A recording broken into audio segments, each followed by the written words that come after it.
So let's talk about extensions of BIM, right? You hear this, so what is 2D, what is 3D, 4D, and XD? Sometimes it's called 6D, but a lot of people call it XD these days, and I'll explain what it means.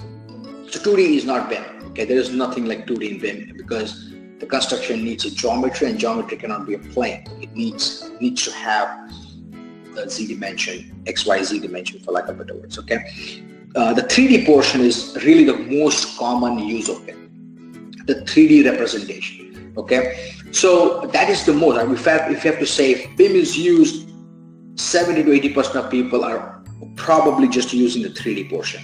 They're not even getting into 4D and 5D because I think they're still developing technologies.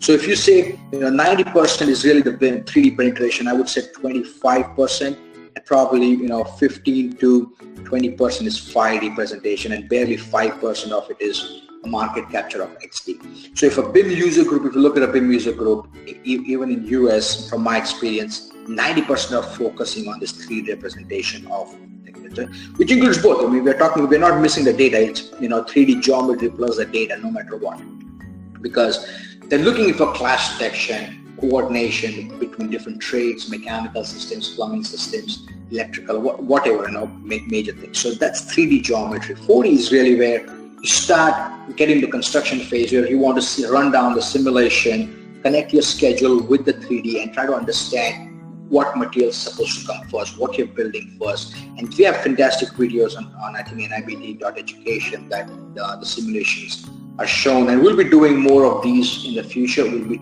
taking each of these assets and management of assets in different Ds and looking into it more specifically as we continue to.